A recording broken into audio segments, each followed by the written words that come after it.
job. I'm not shy. Good? Stand right over here. All right. Yeah, welcome everybody. Good afternoon. Someday soon, when I look out the window, there will be lights.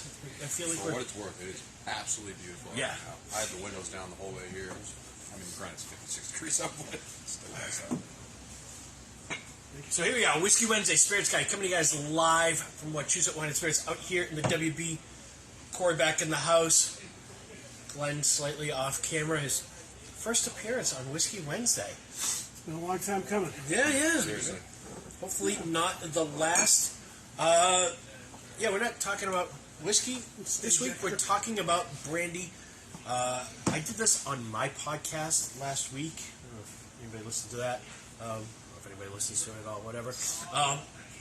But every now and then there's a product that comes around that I just get super excited about, super geeky. We're always scouring through our wholesalers to find interesting products to bring to our customers. And every now and then a deal just comes across the bar, my desk, wherever it came across, I forget. That was just so mind-blowingly good that I had to bite on it. So I bit on these, brought them in, tasted them with our friend Peter, and realized, oh my, are these delicious. And then I went crazy, and I bought them out of all their inventory. My eyes were bigger than the owner's wallet. So I've got these out on an incredible deal, which we'll kind of get into as we go on. And as these guys taste through, and you'll get to see Glenn's reaction. Glenn's going to hate me by the end of this. So I'm going to cost you money before this night is over. I promise you, my friend. Good kind of hate, yeah. So what we've got is something called Monteru, French brandy. Monteru has been around since the late 1700s. The Count of Monteru married his daughter off to a family in Cognac, and thus they started making brandy. So we start with what is brandy. Brandy is a spirit that's distilled from fruit. Any fruit. So you kind of make a wine from that fruit, and you distill it, you cook it, raise the alcohol. Now you've got brandy. Brandies that are made in the Cognac region of France, those are called cognacs, and they're typically made with a blend of multiple grapes. Uni Blanc, Colombard, Folie. There's a couple other ones that they can use, but they're always a blend of multiple grapes. Brandies made outside of that region are just called brandy.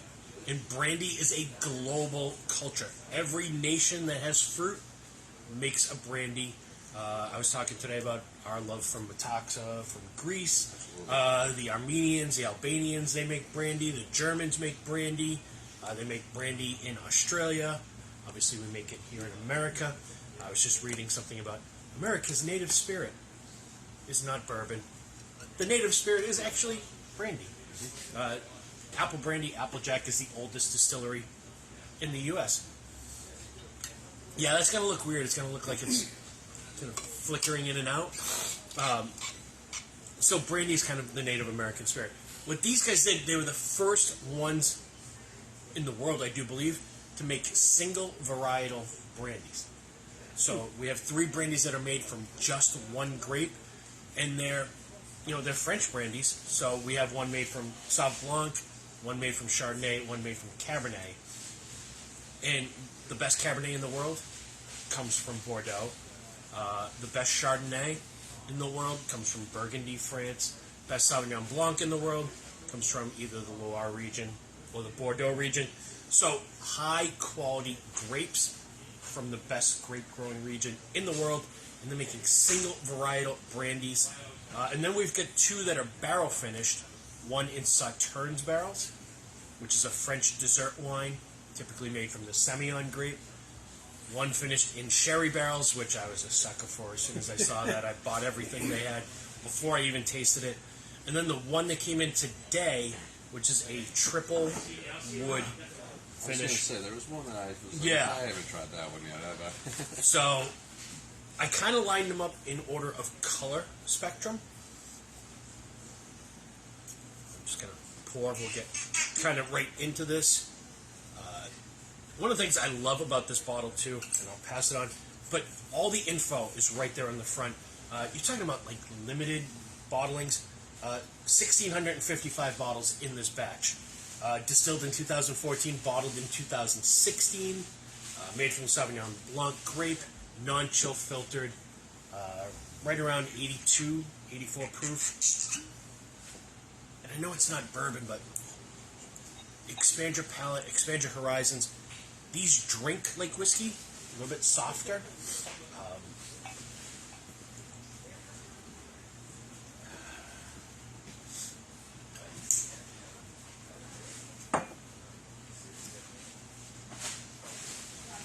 We'll start out talking about prices, as you guys can smell. These are on the shelf for $40. You can't get good cognac for $40 out of France anymore. So the fact that $40 is a great price is one thing. But like I said, my eyes and my brain were bigger than the owner's wallet. He's on vacation, so I kind of slipped this one past the goalie. But I may have bought a few boxes of this. So what I did to kind of get it out the door faster, we put it on sale. 2 bottles for $50. I don't know how you can beat that deal. 1 bottle's $40. For another $10, you can get 2. And you just, well, we'll go through the gamut. So 100% Sauv Blanc grapes, 2-year-old brandy.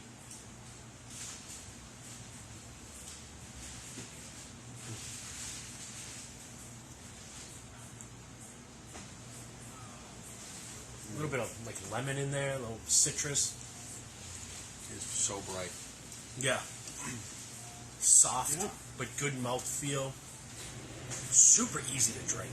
As you were saying about the price, I mean, you walk over to that brandy aisle, these are going to pop right out at you. Oh, yeah. The labels on the front are awesome. Yeah. And they're all different, which I like. So. And so much information, which for me is... Yeah, everything's right there for you. 82.6. It's even got like a punt on the bottom, like a wine bottle there. Yeah. You know, in the 3-tiered rating system, is it good? Yes. Is it worth the money? For $40, it's worth the money. For 2 of them, for $25, it's even better. And does that bottle start a conversation? Absolutely. It's bright. There's so much info there. What do you think? I think you're right. Yeah. I think you're right. I could be in trouble. Or just at the very beginning, too. Yeah, right. So moving on to number 2. This is made from 100% Chardonnay grapes. Again, typically brandies, even your cognacs are all made from white grapes, which kind of confuses people because you see it as a brown spirit, but really all spirits are clear. Even whiskey, when it comes off the still, is crystal clear. Gets all its color from the wood. And I believe these are the finished ones, at least. Yeah. So, double distilled, so they run it through twice. Double cask aging with refill American oak, so basically use bourbon barrels, and French oak. So American oak will oftentimes impart some spice and vanilla. French oak will impart a lot of nutty flavors as well. So again, for $40, you're getting a double distilled French brandy, double barrel aged. There's a lot that goes into it. And for only being made from one grape, there's a lot of complexity. There's a lot of layers of flavor there. But already, a difference, not a huge, but definitely a difference than the first one. Yeah, there's definitely, yeah. It's another layer that adds on top of it. And we talk about it all the time of, that 82 proof point of, you can leave here, you go hang out with your boys, play video games or whatever. You don't want to be drinking 100 proof, 120 proof all the time. Yeah. Great sippers. Yeah. Great sippers. They're dangerous. I was in Boston over the weekend. I think I drank half a bottle of the Cabernet. How was that, by the way? It looked unreal. The pictures you put up on Facebook were awesome. It was unbelievable. We'll do it on my podcast next week, the complete review of everything. But yeah, we stayed in a hotel called the Verb, which is basically like staying in the Rock and Roll Hall of Fame for a night. Wow. There's a restaurant attached to it called Hojoko, which is probably the best meal I've ever eaten in my life. Right, yeah. Wow. Great Japanese whiskey menu, which I immediately posted on social media for Jason, who immediately responded to me. I saw that. I saw that same bottle out in the field today. And I was like, I've seen that. Yeah. Yeah, with the dragon wrapped around it. I was impressed how quickly you made it appear on your home shelf. Yeah, no, I had to have that bottle within a day. And then we went and saw Hamilton on Sunday, which was just amazing. Awesome.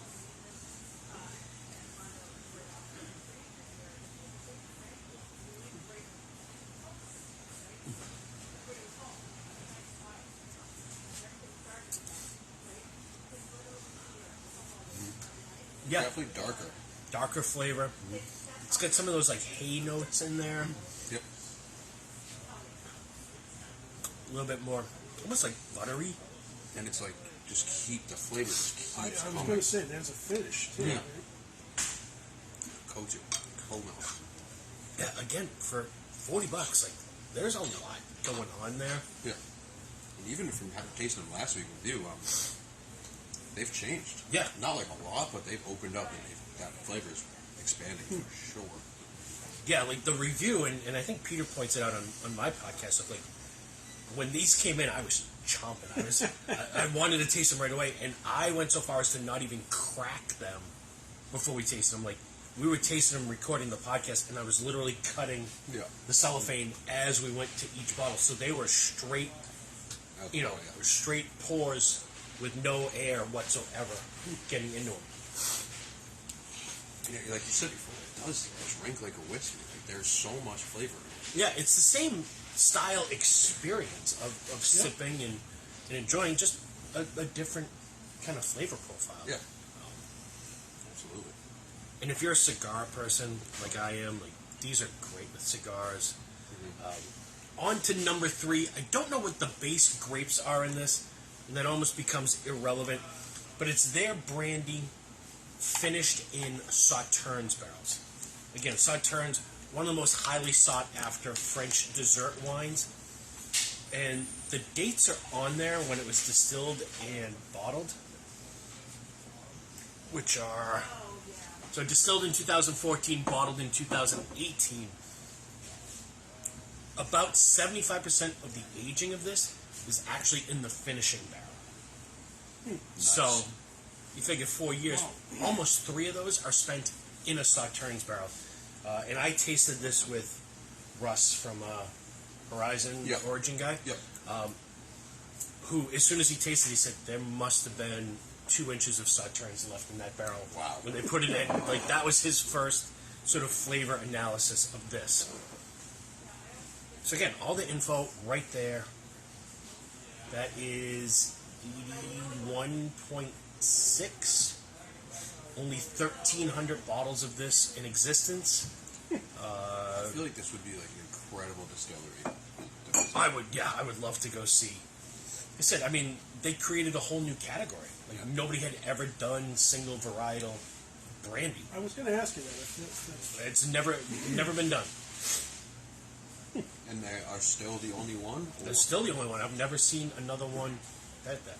And kind of important to know, if you guys are watching or this seems interesting to you, like, what we have is what there is. To the best of my knowledge, this is not coming back. It's not coming back into Massachusetts.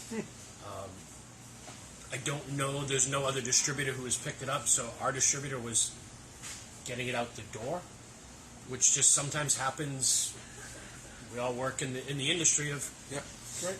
And that by no means means a bad No, not at all. No, sometimes you find some gems. Yeah. Yeah. I'm always scouring those closeout lists because for one reason or another, not a lot of people know what French brandy is. They don't take a chance. Yeah. Maybe the sales force just wasn't engaged to sell it out there. And now the distributor just needs to make it go away. Their loss, my gain. And your gain.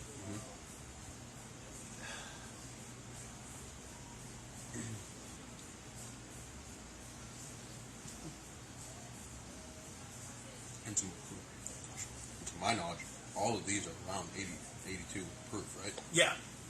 Is that one, that last one, more? Yeah, this one is a little bit higher in proof when we get to it. 85.4. Oh, okay, so it's not excessive at all. But that is just it's big.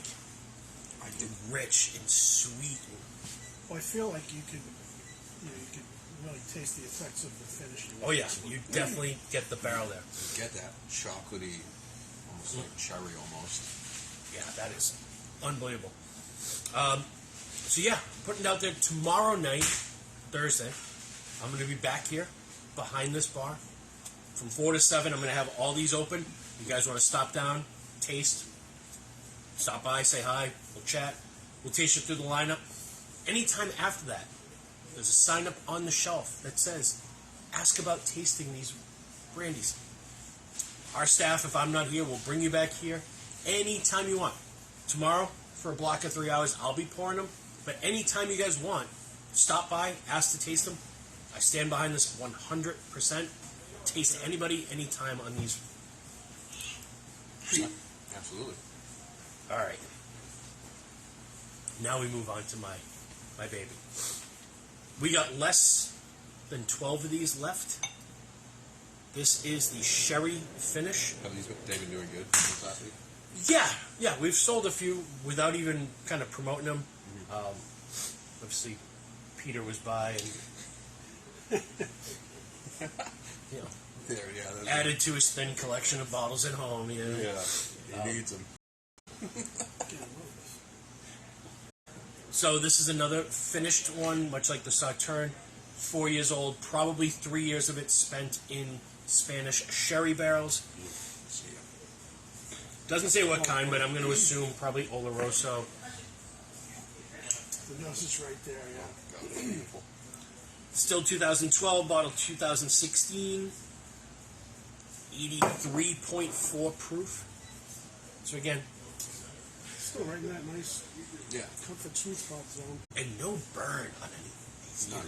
They just. That's what you said before. It's dangerous. Yeah, they're just like a water slide. You just.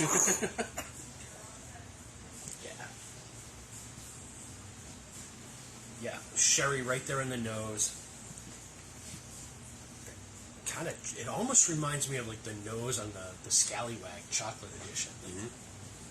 There's definitely some cocoa in there, dark fruit.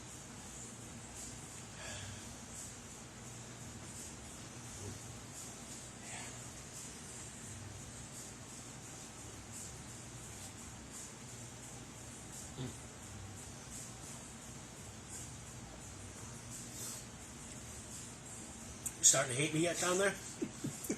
I hate such a strong word. Resents.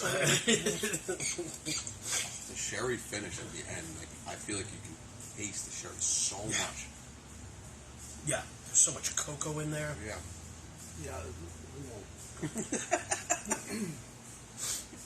So the joke is with Glenn is every time I bring in something new and I make him taste it, he ends up liking it, having to buy it, and then he hates me because I spend all his money for him.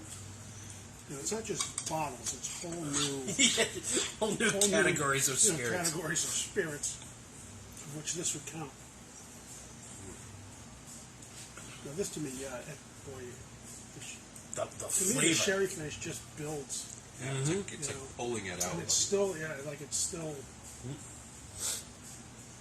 And yeah, I mean, I said it on the podcast, and I say it here, like, this is the stuff that keeps me engaged. This is why I do what I do, to find this.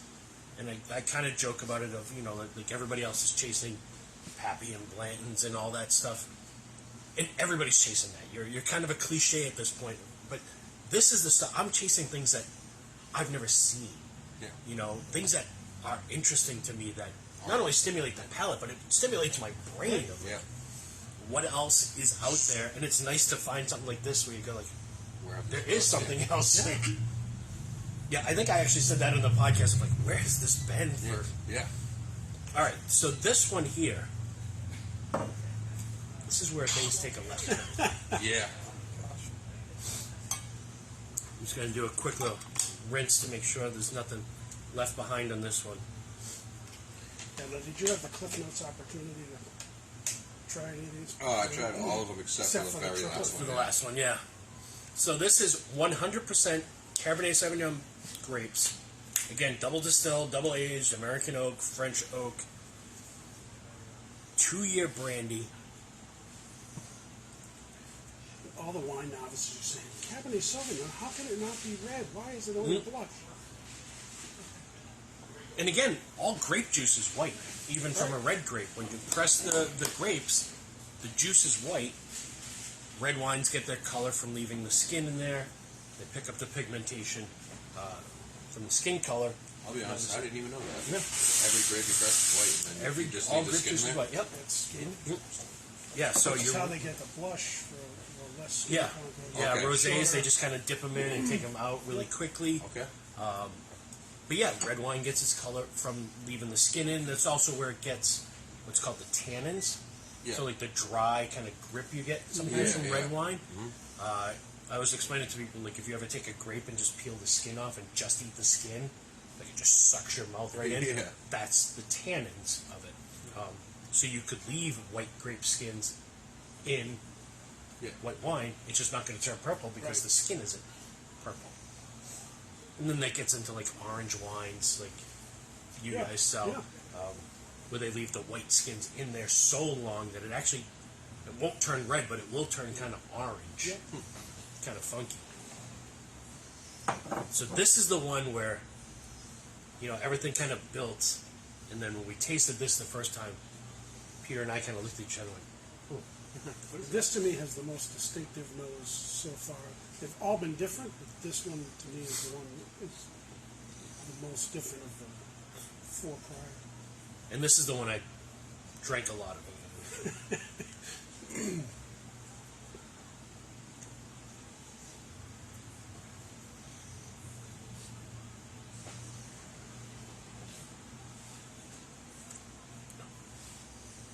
And it's fun how it's changing, but it still has it. It tastes, I've talked about it before, where sometimes I taste in color. This tastes purple to me. It reminds me of a purple freeze pop without the sugar. Whatever that flavor is. Like violets, purple fruits. I definitely get like that purple fruit. I know Yeah. exactly what you're talking about. Like Yeah, I don't know. It doesn't taste fake, but it just tastes not like at all. like whatever that flavor is. It's not quite grape. It's also to me the driest. Of those. Like these are bigger and richer, and then this is like dry. Yeah. A little bit more serious. Yeah, like you said, it's crazy how they all changed. So that's interesting because you had them when they were First open, yeah. and now They've definitely opened up and built some more characteristics to them. and I guess logically it makes sense if you think about how wine, changes when it's decanted or oxidized in any way. And even alcohol, like you need to agitate the molecules and kind of let some of the vapors kind of release. But the interesting thing to me is, it's brandy. And people think like all Chardonnays taste the same, or all brandies taste the same, or all tequilas. And here it is, you've got the same product, and it's just Chardonnay, Sauvignon Blanc, Cabernet. There couldn't be 3 more different brandies. Right. And that is, to me, interesting. And Peter Thomas had the great idea of for whatever amount of money, you could get these bottles, have a cocktail party at your house, and just let your friends kind of taste through and taste how brandies can be different bottle to bottle, and then the conversation that stimulates. Absolutely. And the conversations that we're going to have after this shuts off and we stop recording, that's, again, what all of this should be about, is stimulating dialogue. So we went the first 4 and we kind of went this way, and then we get to the top of the mountain, we banged a hard left, and then we finish with this one. This is the triple. The color on that. The color obviously sets it apart. I actually have. It is whiskey. Yeah. This is the one tint. for the whiskey drinker. And again, kudos to my dear friend Peter, who printed up all the spec sheets for me. This guy's doing his I homework. saw the cliff notes over there. I was pretty impressed. What do you think I called I was Peter? going to give you credit for that. There was another one where they did a mizzen or a cask, but that one was not available. I think it's interesting with this bottle how they even put information on the toasting of the barrel. So Yeah. they triple toast it. And this then they- is a light toast according to the label. So they even tell you that. Triple toasted and then heavily charred. And they get in there with a blowtorch and you char it. So, That's the color. yeah. According to this, like, bourbon notes. But to me, well, we'll taste it and then I'll tell you what it reminds me of.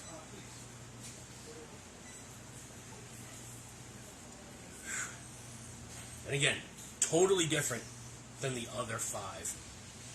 The wood is there in the nose, Yeah. that heavy char, Yeah. that American oak, the toasted oak. It's definitely not like wet. No, no.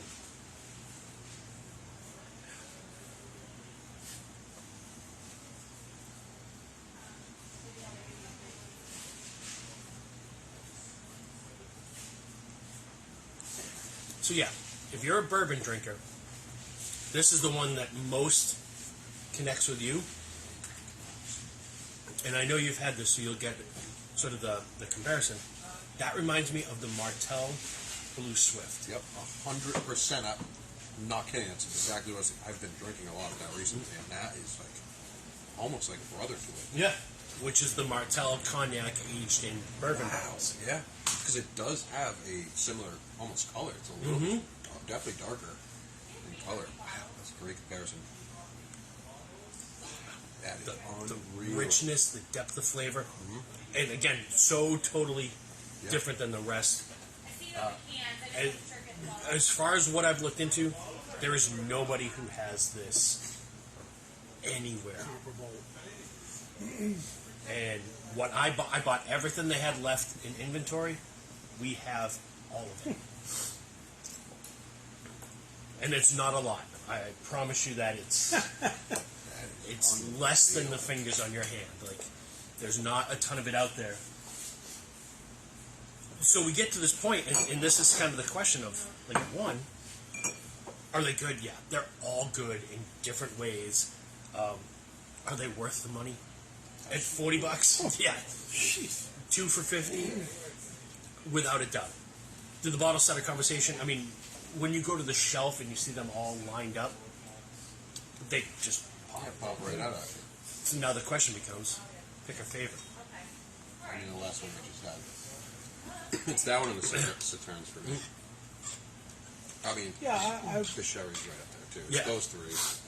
Yeah, and when I tasted them, like, that was out, and it was just these five. And we had kind of posed that question of favorite, and I was like, I don't... You have to keep going back and try them again. I can't pick a favorite. I mean, it's between the Sherry and the Sauternes, but And again, Also the good the- thing is, at 2 for $50, Well, you don't have to pick one favorite. experiment, You can right. pick 2 favorites. And how many people are walking in the door looking to spend $50 on a bottle of bourbon or $50 on a bottle of spirits? $50, you get 2. And I think what I appreciate is someone who has no real knowledge of brandy other than knowing what it is that despite the fact that they're all great taste, they're all different. That they couldn't be any more Right, different. right. Even the 3 silver varietals, you know, you knew that you were not drinking the same liquor. There's no question about it. and it's like, you say you get 2 for 50. I mean, the base, it's cool to grab the base and then grab something else and compare to them because you can kind of get a little bit of, you get these two, you can see the different, the similarities, but you can also see the differences. Yeah, can't go wrong Yeah. with these. I think that's the joy of it, is you pick 2 of them up, you hang out, like you talk about your Right. friend Durf, or you go to your boys, or Yeah. we hang out together. Like, at 2 for $50, now you're having a conversation Yep. over which one is best, how are they different. Unfortunately, it also puts you in a rabbit hole. All right, what else is out there for Brandy? Yeah, I mean, Well, what's Brandy's a interesting- great spirit. Yeah, Yeah. it really is. My other you had given me some samples of apple brandies in the past, and I appreciated them, but I really didn't. They didn't do it for me, and this is a totally different experience. Yeah. So it's the whole concept of when we pigeonhole whiskey or we pigeonhole scotch or we pigeonhole brandy. You can't, because this is a whole different experience ball game to me than the apple brandies. I feel like brandy gets such a bad rap in the just U.S. gets ignored. Yeah. You think brandy, you think Arrow, or you think you get behind the counter, and like flavored brandies, or everything is Hennessy. Yeah. Which not to knock Hennessy, but there's so much more layers of flavor and complexities and just different flavors that it offers. Oh, and a classic example here of just the differences in finishing and how much experimentation and different finishes can impact flavors and make a totally different product out of something that starts from essentially the same root base. Finishing or toasting or charring. And kind of the last thing that I'll point out is, because I have this fascination with the blenders of they're all around the same proof point, but they're all different proof points, and they're all very specific proof points. 41.7 alcohol. Right, 41.3, 40.8. I'm fascinated with why not just 42? Why not just 41? That extra percentage. Somebody put a lot of effort into proofing that down and went, 41's not good enough. 42 is too much. We didn't arrive at this. 41.3 is right where we're at. That's fascinating to me. So just kind of across the board, these are just interesting bottles that, from so many different levels, provide such a great, unique drinking experience. Again, $40 a bottle, winner. 2 for $50, bonus. All right, we actually got that in a little less than I thought it was going to do. Good time. So, we're going to wrap it up. Like I said, I'll be here tomorrow in person, not on video. Stop by the store. I'll have all these open. You can taste with me. We'll talk about it. We'll enjoy it. And anytime after that, just ask somebody at the front to come back and taste. We stand behind this. I love it. It's limited. It's not going to last long. I said I bought everything they had, but they also didn't have a lot. So come and get it quick. Stock up for Christmas, too. I'm already thinking that. Buying some of these bottles. It's never too early. Giving it to, 2 for $50. You got solid Christmas presents knocked out for $25 a bottle. And if you've got no experience with brandy, I would say, what a great place to start. Yeah, definitely take advantage of a whiskey person or a scotch person, an Irish whiskey person who doesn't know what brandy can be, then to me this is a great place to start. Absolutely. Awesome. All right, we're going to wrap it from there. Oh, we're going to wrap it from here. We're going to do some more after we go off the exit. So, we'll see you guys next week. Stop down and see me tomorrow, guys.